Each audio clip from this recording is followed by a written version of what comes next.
Salam sehat untuk Indonesia yang kita cintai dan selalu kita banggakan. Teman-teman, apa kabarnya? Sudah lama kita nggak jumpa dan jujur kangen untuk menyapa sahabat setia pemirsanya Perspektif Haris Turino.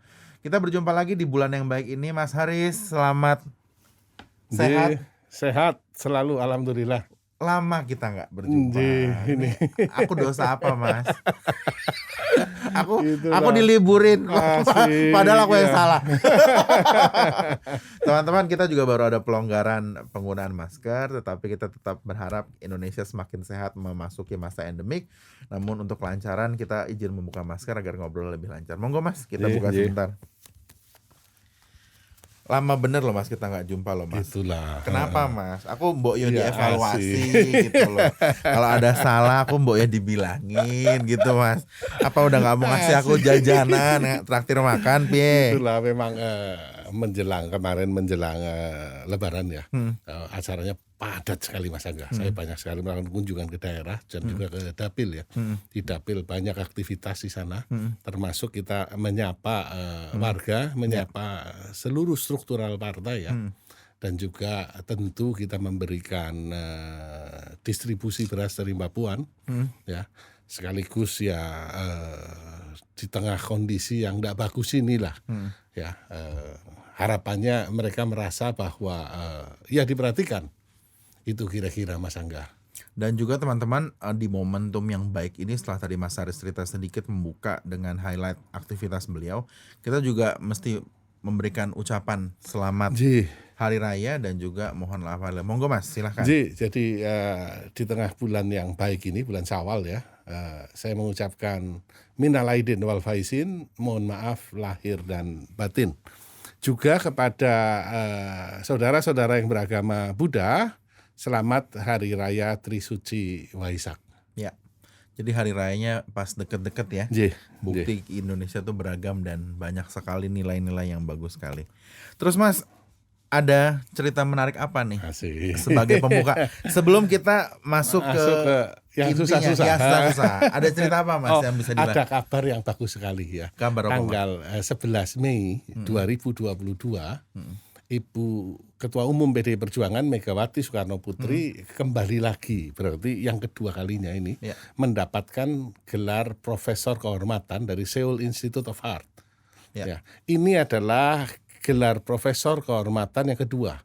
Yang pertama diterima bulan Juni tahun 2021 dari Universitas Pertahanan Indonesia. Dan ini yang kedua. Sehingga dari sini bisa kelihatan bahwa karya ya maupun pemikiran-pemikiran Ibu Megawati Soekarno Putri diakui oleh bukan hanya Indonesia tetapi juga oleh dunia. Mas Angga tahu bahwa Ibu Mega itu punya 9 doktor kehormatan. Ya, dari 9 doktor kehormatan itu 2 dari Korea, kemudian 2 dari Jepang, 1 dari Rusia, 1 dari Tiongkok, dan 3 dari Indonesia. Jadi pengakuan internasional clear.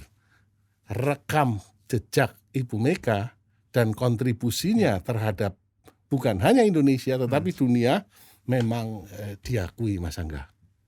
Iya. Tapi kenapa akhirnya gini ya Mas ya?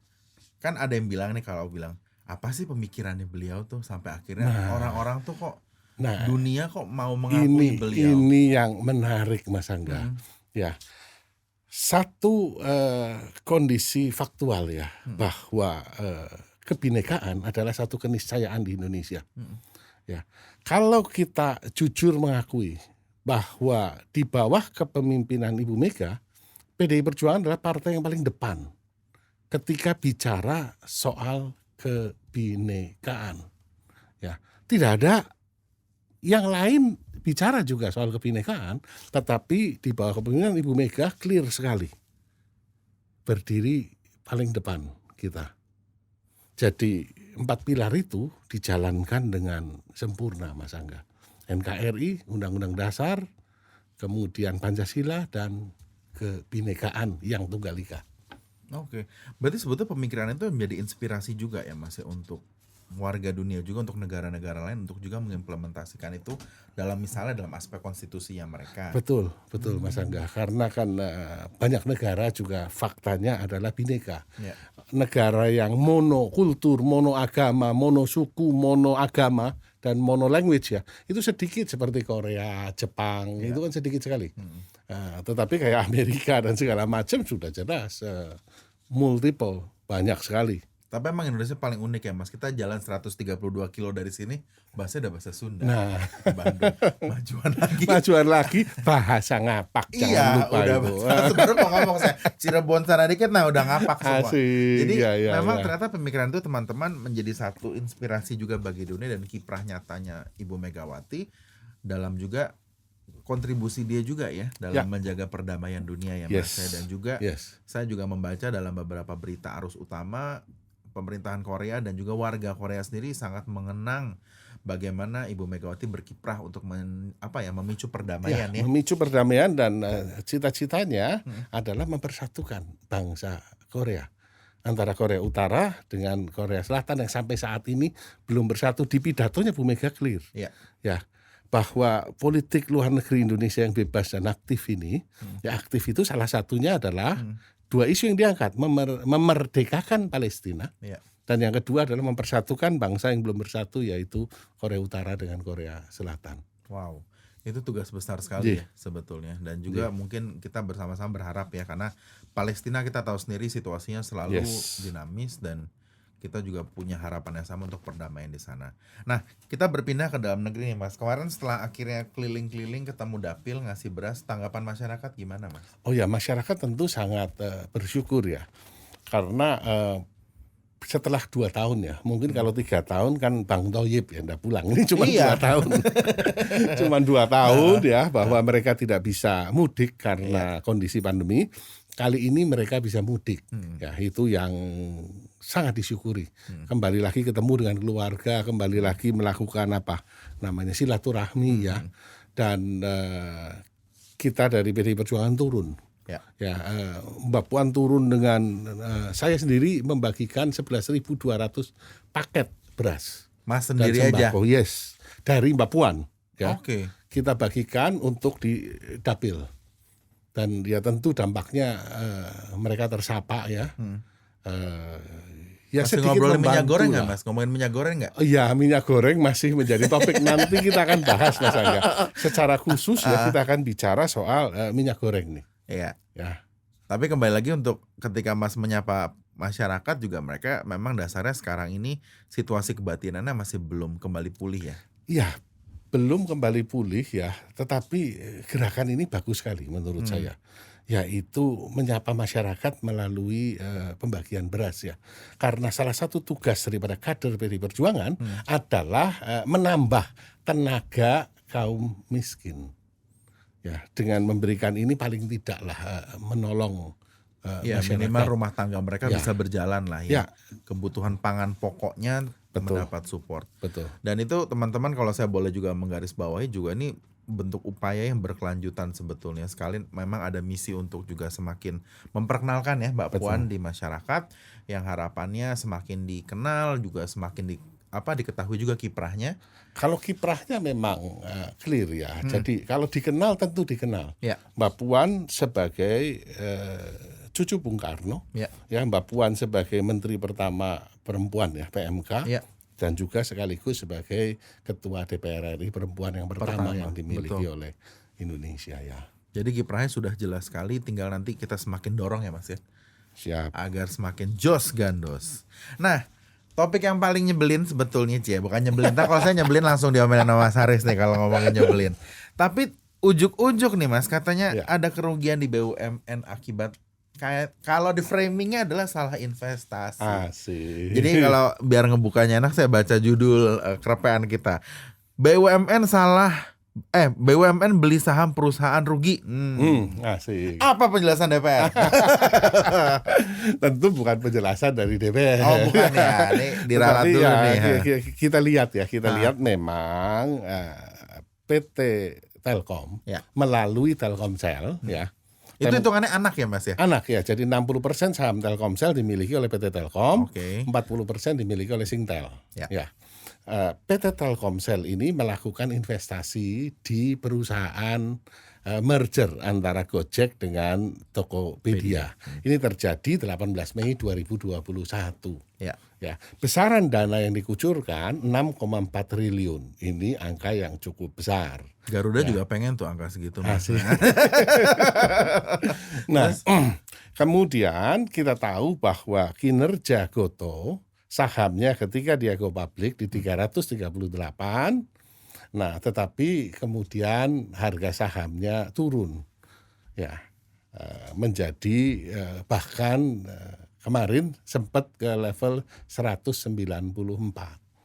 Ya, sehingga kalau kita lihat di laporan keuangannya Gotoh kuartal pertama 2022 ada kerugian 881 miliar.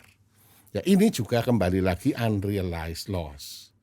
Ya, apakah ini keputusan yang keliru? Kalau kita lihat ya, dari awal ketika Gotoh akan go public, ini manajemen Gotoh sudah secara gamblang menceritakan bahwa bisnis model yang dijalani oleh Gotoh adalah bisnis model yang mengandalkan pada pertumbuhan. Sehingga memang operating profit baru akan didapatkan setelah kira-kira 8 sampai 10 tahun. Dari titik apa tuh? Dari titik IPO. Berarti diproyeksikan 8 sampai 10 tahun baru akan bisa menikmati operating profit ya. Tetapi pertumbuhannya luar biasa. Dan jangan kaget Mas Angga, sebetulnya tidak ada masalah. Kalau kita lihat Facebook, 2000 berapa saat itu didirikan 2004 kalau tidak salah. Sampai 2012 juga bottom line-nya masih negatif. 8 tahun tuh ya. Yes. Dan hampir semua perusahaan yang mengandalkan konsep ekonomi berbagi memang dia profitability jangka pendek is not the king. Ya, tetapi growth.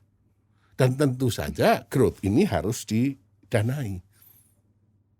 Nah, maka dari itu perusahaan-perusahaan yang berbasis pada ekonomi berbagi memang memicu. Orang sering ngomong membakar uang. Iya, istilah bakar duit. Bakar duit, tetapi pertumbuhannya memang luar biasa sekali. Ya sekarang mitra driver Gojek sudah 2,5 juta itu Mas Angga. Fantastis ya. 2,5 juta orang ya. Kan satu angka yang fantastis sekali. Sehingga dari awal Telkomsel sebagai smart investor sudah mengetahui hal ini. Tidak mungkin dia tidak tahu. Dan kemudian komitmen untuk tetap masuk ya. Saya yakin ini sudah dihitung dan ini juga akan harapannya adalah jadi membangun satu ekosistem digital. Ya. Jadi keuntungannya apa sih Mas buat Telkom akhirnya? Oh ya, tentu ketika pertumbuhan perusahaan tinggi, maka value of the firm ya itu akan meningkat. Yang kita katakan valuasi dari valuasinya akan meningkat, tapi Mas Angga bisa ngomong loh kok harga sahamnya jatuh. Nah itu dia. Ya, di tengah situasi yang seperti ini ya, memang kan harga saham susah naik. Apalagi kemarin kemudian ada kenaikan luar biasa 50 basis point di bunga The Fed ya. Ini tentu akan memukul pasar ekuitas saham. Ya. Dan kondisi Covid juga. Ini kan investasi di tengah pandemi Covid ya. Cukup berani, makanya waktu saya itu mereka IPO di saat pandemi itu luar biasa. Betul. Tetapi jangka panjangnya menurut saya bagus. Kalau kita lihat ya laporan keuangannya Telkom ya di kuartal 1 2022 itu revenue-nya 35,2 triliun dan keuntungannya 6,1 triliun. Nah, kalau kita amati secara umum bisnis modelnya Telkom kan geser, bukan lagi sebagai perusahaan telekomunikasi biasa. Tetapi bisnis modelnya sudah geser, fokusnya ke data center. Telkom sekarang membangun 75 megawatt data center, hyperspace data center yang harapannya adalah bisa masuk ya dan menikmati kue data center yang kedepannya akan besar sekali. Yang sekarang diperebutkan banyak sekali pelaku Yes, dan asing ya. dikuasai 41% untuk pasar Asia Tenggara oleh Singapura.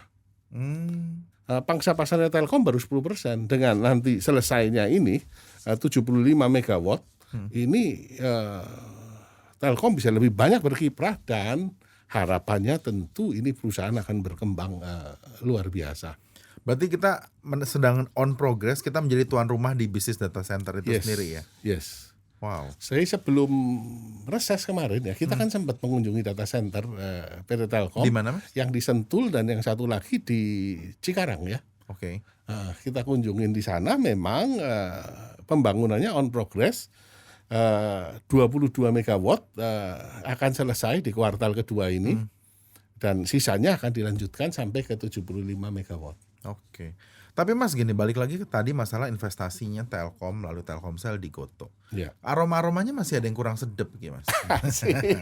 Aku nggak puas nih Iya, kalau iya, misalnya iya, itu. sih, Karena kami. ada beberapa juga indikasi yang faktor non teknisnya. Kalau masalah teknisnya kita sepakat deh, karena ini kan unrealized juga, masih floating, dan kita percayalah kinerjanya Gotoh sebetulnya in the future bisa baik gitu. Apalagi basis ekosistemnya besar sekali, maha besar, dari konsumen, mitra, UMKM yang di dalamnya, tadi mitra pengemudi, UMKM yang tergabung, terus juga banyak bisnis yang akhirnya chip in di dalamnya. Iya, sebelum lari ke hal-hal yang sifatnya non ke sana ya. Masyarakat bayangkan sekarang hidup di Jakarta tanpa adanya Gojek. Kalau saya sudah Ya kan? terpaksa tanpa Gojek motor Mas, karena Gojek motor kalau ngeliat saya, Mas izin mohon cancel. Takut shock breaker saya nggak balik ya. Ya kita makan ya, pesan segala macam, jujur, pembelian online. Kita dimanjakan Mas. Yes, sehingga ekosistem sebenarnya ya, merger antara Gojek dengan Tokopedia itu adalah sesuatu yang bagus, meningkatkan integrasi ya, dua bisnis yang sebenarnya saling komplement. Ya. Nah, Telkom masuk ke sana itu juga bagus sekali. Katakan 2,5 juta mitra pengemudi ditambah merchant dan lain-lain. Kalau satu bulan spending 50.000 aja Telkomsel, itu ada tambahan pendapatan bagi Telkomsel 1,5 triliun. Mengerikan angkanya, luar biasa. Ini kan gede sekali. Ya, nah memang Mas Angga. Ya, ini udah ketawa nih. Ini ketawa nih. Gimana? Ya, di banyak media, terutama belum diangkat oleh media mainstream ya, banyak bau-bau yang kurang sedap dengan investasi ini. Nah ini yang akan kita klarifikasi ya dengan jajaran direksi dari PT Telkom di dalam RDP tentu saja, karena Komisi 6 kan punya tugas melakukan pengawasan terhadap aksi-aksi korporasi yang dilakukan oleh BUMN. Ya, tentu Mas Angga juga tahu salah satunya adalah posisi seorang komisaris independen ya di Telkom yang sekaligus sebagai ketua tim audit investigasi, sekaligus dia adalah managing partner dari kuasa hukum waktu IPO dari Gotoh dan kuasa hukum ketika merger. Ini menjadi pertanyaan ya kan, apakah ini tidak melanggar kepentingan ya, juga kepemilikan dari orang yang diindikasikan ya memiliki hubungan istimewa dengan salah satu pejabat di BUMN. Ini tentu kita akan klarifikasi sejauh mana kebenarannya. Ya. Karena pada akhirnya juga kan publik kan juga perlu dicerahkan juga, dalam artian karena kan uangnya BUMN kan kasarnya tanda petik kan juga ada pembiayaan juga dari uang masyarakat juga kan ya, maksudnya dalam artian ada perputaran operasional dari pajak yang dipakai untuk karena definisi daripada BUMN ya, hartanya BUMN ya, asetnya adalah sebagian dari kekayaan negara yang disisihkan sesuai dengan undang-undang BUMN. Sehingga ini ada urusannya, dan itu adalah menjadi tugas dan kewenangan Komisi 6 untuk melakukan pengawasan terhadap aksi-aksi korporasi. Jadi kita titip ya Mas ya untuk coba didalami Mas secara terang di Ya. forum yang terhormat juga, karena Betul. itu kan jadi forum yang dapat kita jadikan acuan kan, karena Yes. penjelasannya verbatim langsung Yes. dari direksi. Ya. Jangan sampai Jadi akhirnya ya sebelum apa namanya clear semua ya, kita jangan melakukan sudon ya. ya Kita lihat dulu seperti apa sih sebenarnya. Ya, kalau jujur Mas Angga, bukan hanya kasus Gotoh, masalah di Telkom ya, salah investasi di Telkom bukan hanya kasus Gotoh. Mas Ang tentu ingat belanja.com, oh iya, ya kan? ambiares, Ambiar, ya kan? ambiar Dan itu investasinya gede loh. Belanja.com itu kerugiannya 1,25 triliun. Ya. Padahal rugi doang itu Mas. rugi doang. Gile. Padahal Mas Ang, siapa partnernya belanja? Itu eBay, pemain dunia. eBay. Baik. Baik. Orang ngerti ya Mas belanjanya. Nah itu dia. Nggak nyampe sana ya Mas. Jadi 2012 itu Telkom membeli Plaza.com. Oh iya itu saya ingat. Nah, kemudian dirubah menjadi belanja.com dengan menggandeng eBay saat itu. Nah, kemudian banyak melakukan pumping in the money ya. Dampaknya luar biasa memang. Salah satunya adalah 2018 saat itu revenue-nya 30 miliar. 2020 naik 200 miliar. 140 miliar naik 200 miliar. Ya. Ini kan kenaikan yang luar biasa. 30-40%. Iya, tetapi harus dicatat bahwa expense-nya biayanya 1,5 triliun untuk menaikkan sales menjadi 200 miliar. Ya. Ini yang terkenal dengan nama bisnis yang katanya membakar uang itu tadi.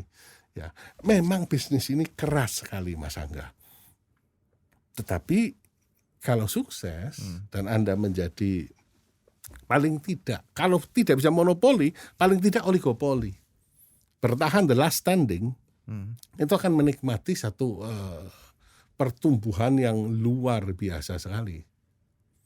Nah, akibatnya adalah ya kita tahu antara Telkom dengan eBay akhirnya 1 Oktober 2020 memutuskan untuk nutup eBay. Tidak kuat, persaingan di e-commerce tidak kuat, terlalu keras. Ya. Ya. Tapi implikasinya menarik sekali teman-teman, bahwa ternyata saya juga pengen menyoroti mungkin suatu hari ya Mas ya, kalau kita pas lagi sempat risetnya, keputusan-keputusan yang sifatnya eksekutif ini, misalnya dari direksi untuk melakukan investasi dan akhirnya rugi, itu ada nggak sih yang berujung pidana gitu? Iya, ini yang kadang-kadang panjangan nih Mas. Takut durasi nih. Ada.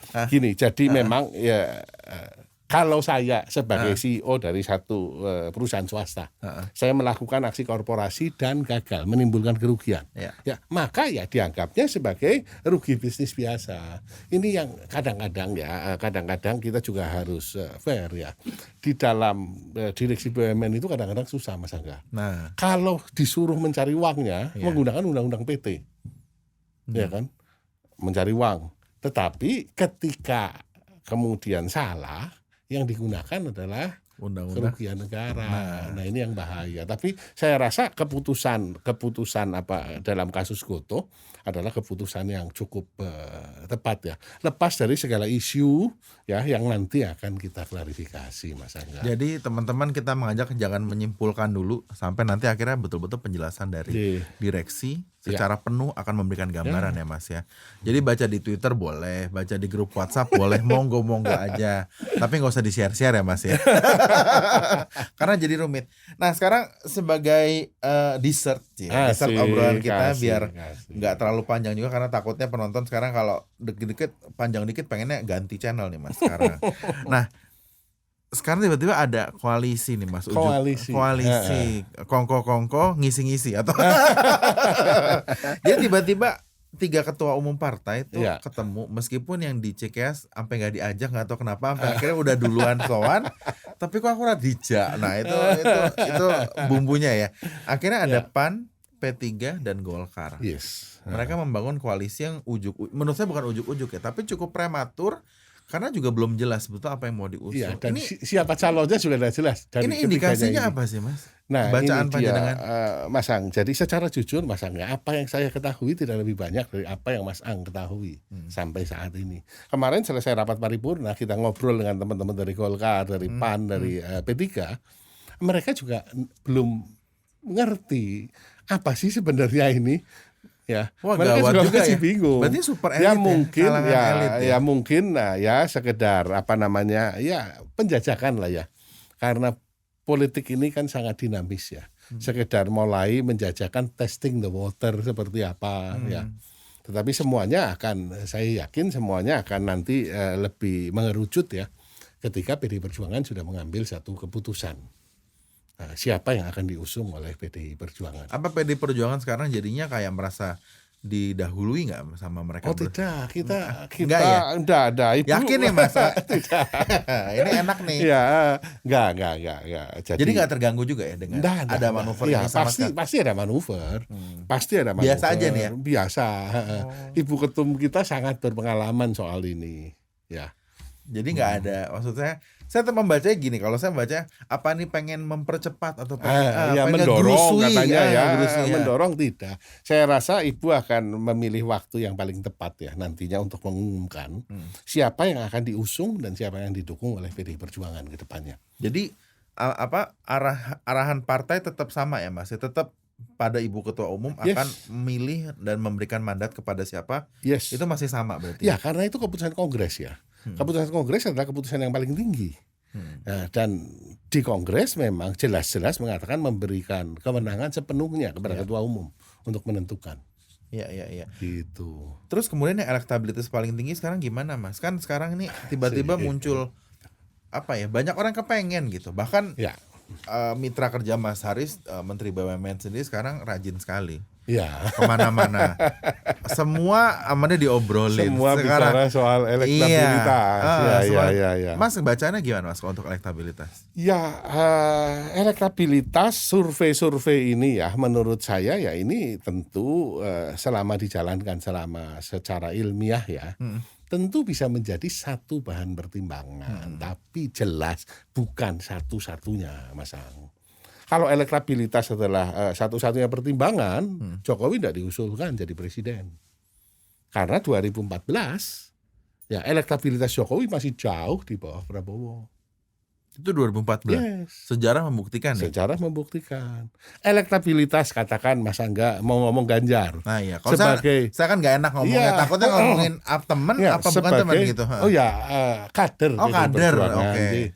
Waktu calon gubernur, elektabilitasnya di bawah 10% awalnya. Di Jawa Tengah? Yes. Dengan modal di bawah 10%? 10%. Awalnya ya. Oh. Saya kira 2 tahun setengah sebelum pemilihan gubernur nggak ada kali namanya. Berarti mesin partai dong Mas yang bekerja. Ya itulah Mas Angga. Jadi elektabilitas adalah satu hal, tetapi bukan semata-mata elektabilitas Mas Angga. Satu hal yang penting sekali ya, 2024 ini adalah tahun yang sangat kritis menentukan.